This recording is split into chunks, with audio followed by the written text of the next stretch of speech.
Robert Niro is known for his tough persona and stoic expression, but in this powerful moment, even he couldn't hide the impact of Ibrahim Traoré's heartfelt words.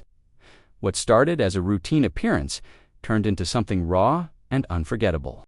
When the young African leader delivered a message that shook Niro to the core, this video captures Niro's visible struggle to stay composed until silence said it all. The studio was alive with its usual buzz. Cameras flashed, crew members hurried. And Robert Niro sat across from the young president of Burkina Faso, Ibrahim Traoré. At first, Niro looked as he always did, calm, unreadable, with that trademark stoic stare. The host smiled, expecting a standard political conversation. But then Traoré leaned forward, his voice low and steady, carrying a weight that seemed to still the air. "Mr. Niro," he began. "You have played many roles, but beyond the screen, you've shown us courage.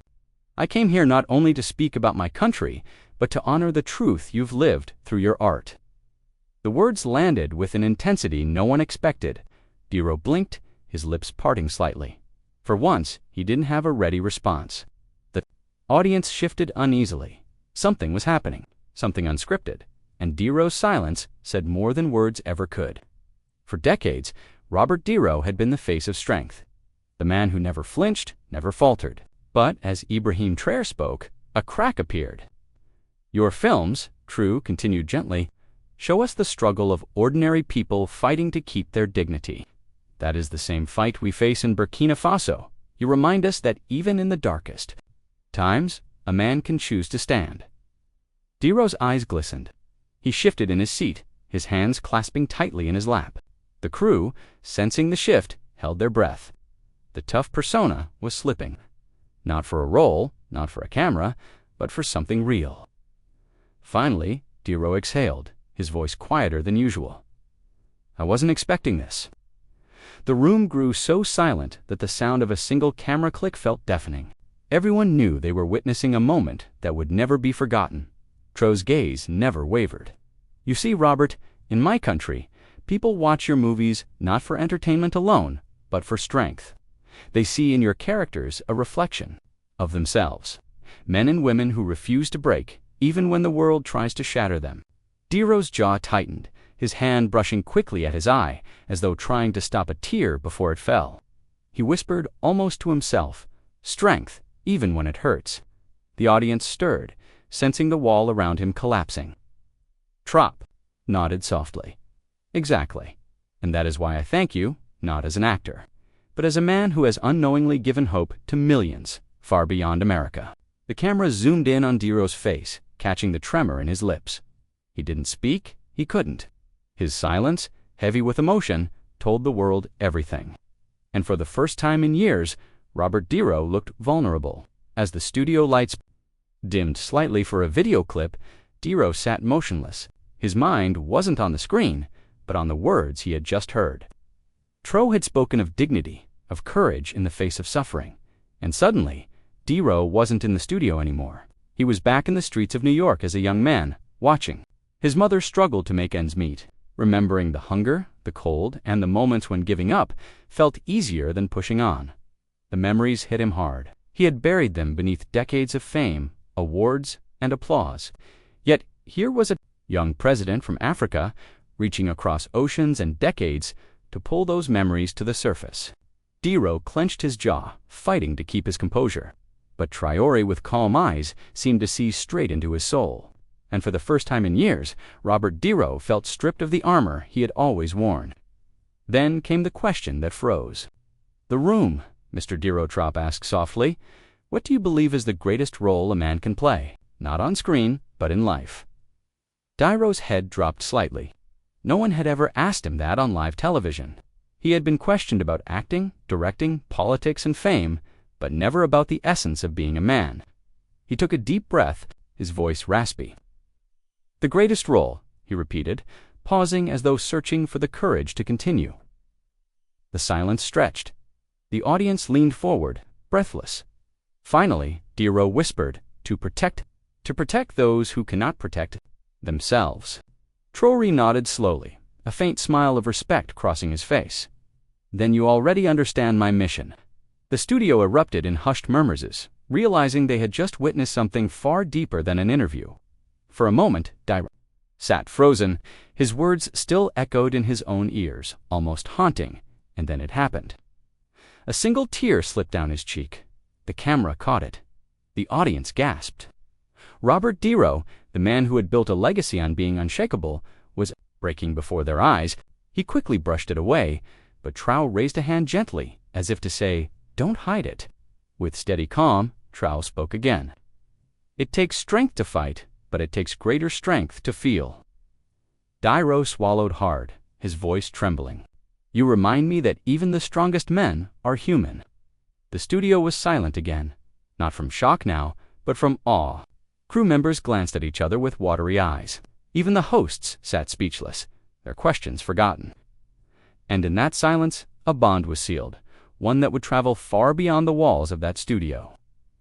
President Traoré took a quiet breath. Then began a story. He spoke of a small village in Burkina Faso, where a boy once carried water on his head every morning before school. The boy's feet bled from cracked ground. His mother fed him rice mixed with ash just to stretch the little food they had. And yet, Tro said he studied by candlelight every night because he believed learning could change not just his life, but his people's. The room was silent. Diro's eyes locked on the young leader. Something in that story tugged at him.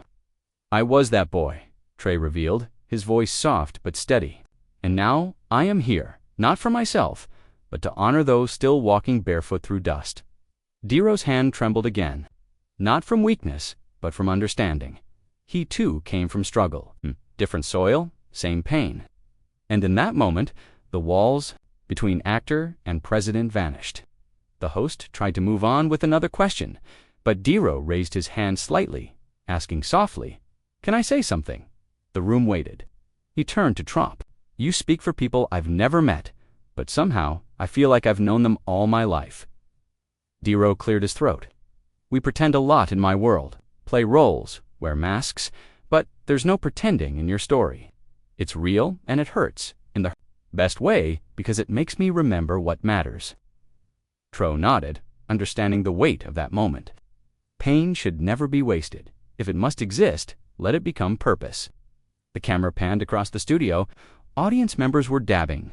Their eyes, even some production crew had stopped working, moved by what they were hearing. This was no longer entertainment. It was healing. And Niro, once the untouchable icon, was now just a man feeling just when emotions were calming.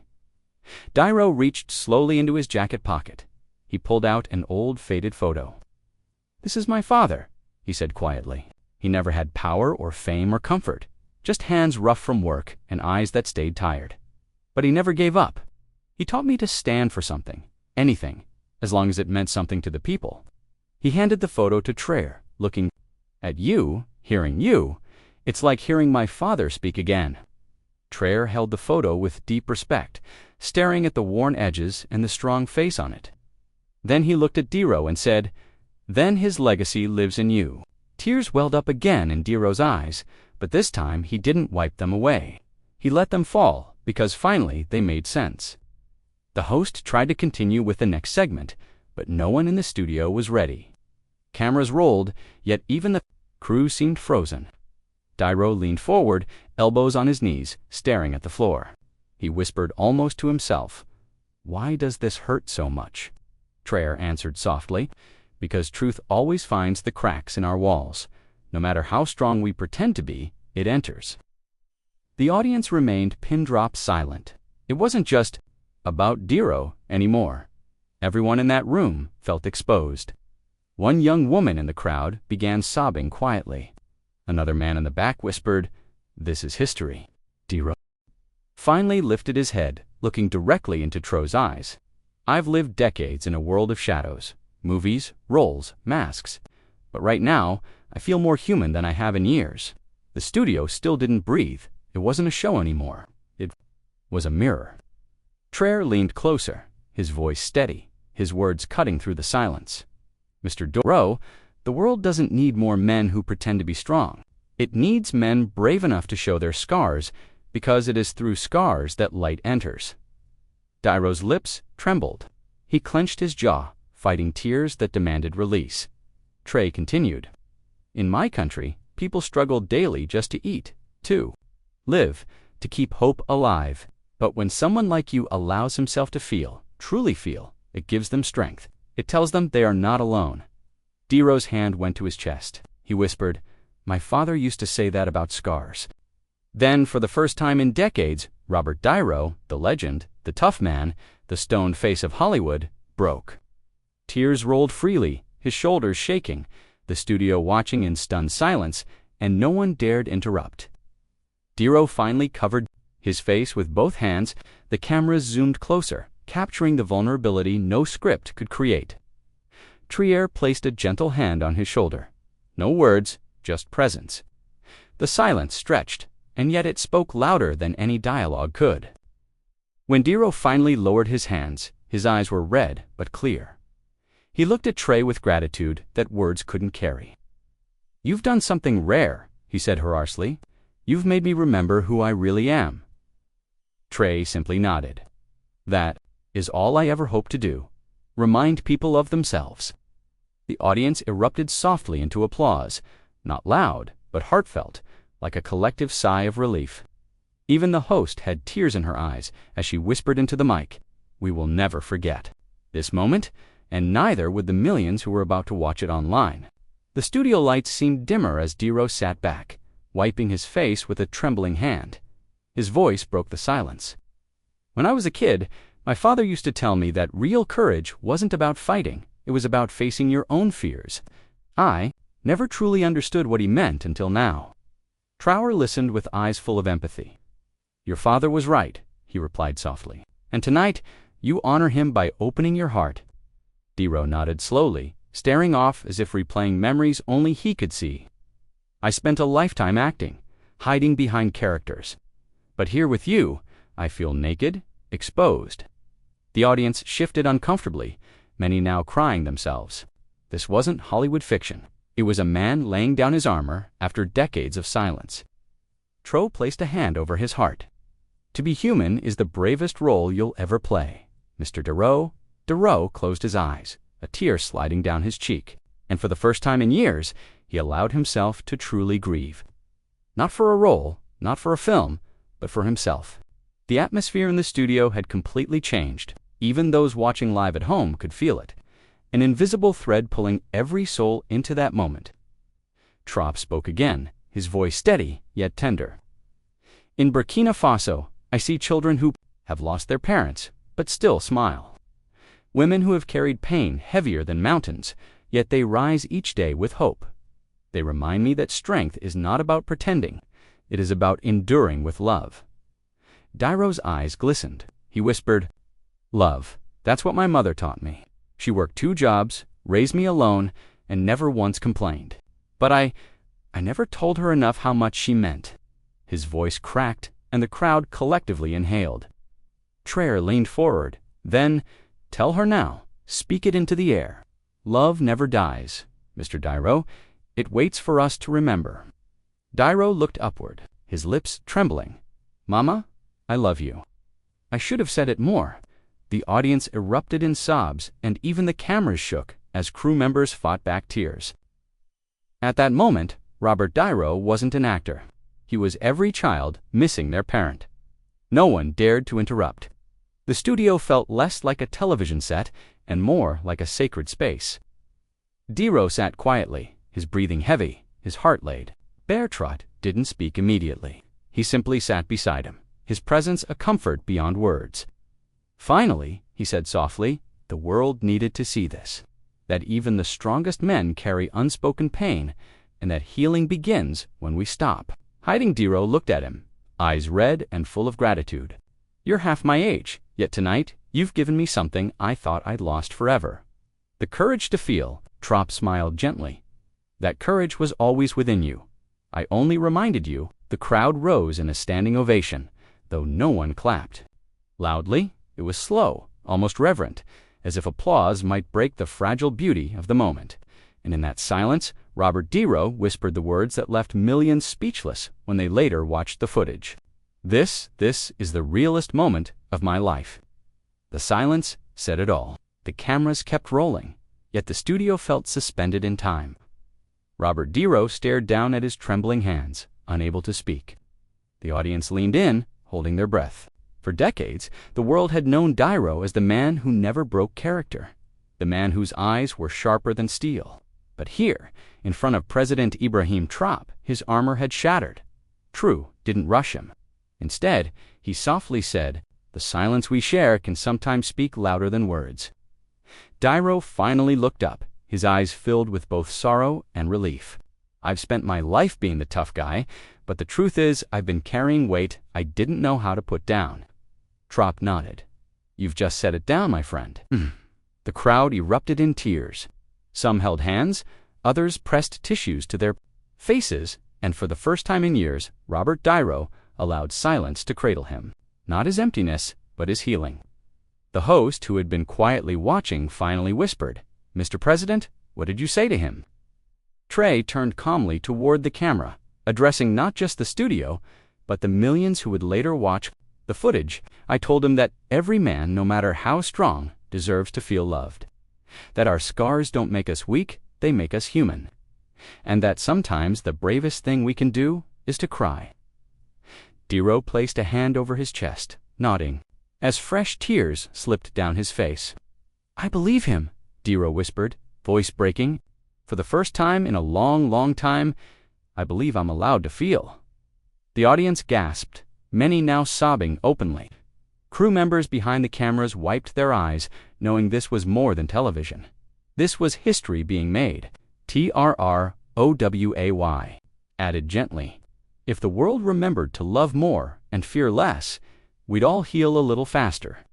Those words hung heavy yet beautiful in the air.